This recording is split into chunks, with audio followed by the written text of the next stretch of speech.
This is the Sunwayman V11R Revolution. It's an update to their popular V10R model. It uses the Cree XML emitter, a U2 bin, which is the most efficient of the XML LEDs. It also has a textured reflector, which makes the beam very smooth, but it won't throw quite as far with that. On a small light like this, you want that nice smooth beam. It's got a control ring to adjust the brightness, and you can see the control ring here has this knurling pattern on there to give you good grip as you turn it. It's one of the big requests over their V10 model. The control ring was hard to turn, hard to get a good grip on. Also, the lubrication on here is pretty smooth, so it's easy to turn with just one finger. You can see it's labeled there with the minimum brightness all the way up to the maximum brightness setting there, and it's got the arrow to let you know where you're at before you even turn the light on. That's another update.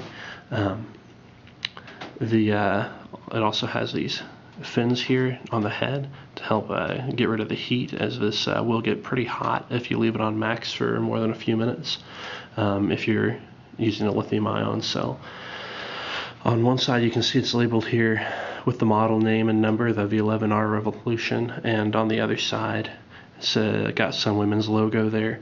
The tail cap has this cutout design. It's got the 3 holes where you can put a lanyard in 3 places where it sticks out, and you can see that the tail cap sticks out beyond the button there so that you can stand it on its tail and it'll be stable there.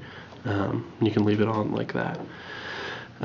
One of the other updates from the V10 model is that this has a metal tail cap button instead of a rubber one. It looks really nice. It grates a little bit as you push it.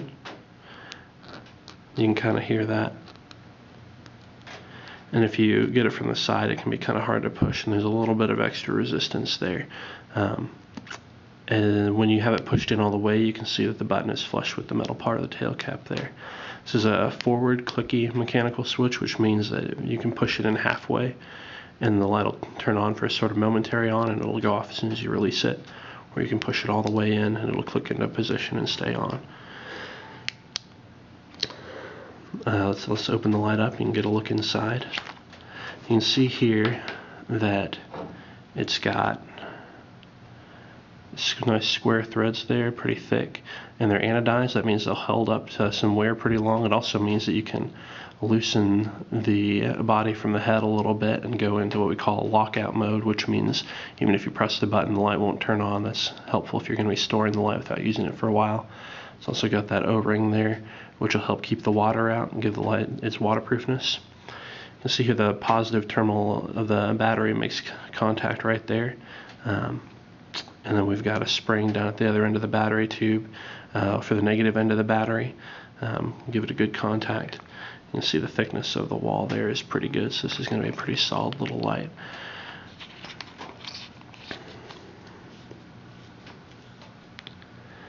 Alright, so when you turn it on, you can see it has what we call a soft start, which means it takes it a second to get up to full brightness instead of just coming right on there.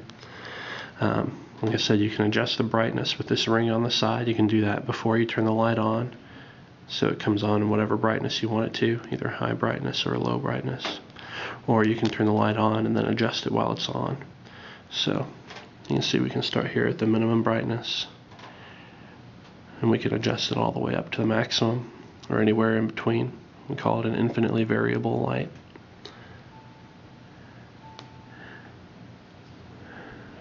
And as you can see, it's got a pretty wide range. This is using a lithium-ion battery right now, which Sunwayman reports a range from 1 lumen at the dimmest setting there, all the way up to about 500 lumens at the maximum. Sunwayman uses a visually linear ramping pattern, which means it spends more time on the lower modes, so you can adjust the brightness really well at those lower modes where your eyes can see a lot of difference there, and it spends less time getting to the high mode, so you can get to the maximum brightness pretty quick. So as you're going through, if you turn the ring at an even speed, it looks like a it's adjusting the brightness pretty linearly to your eyes there. So this has been a quick video review of the Sunwayman V11R.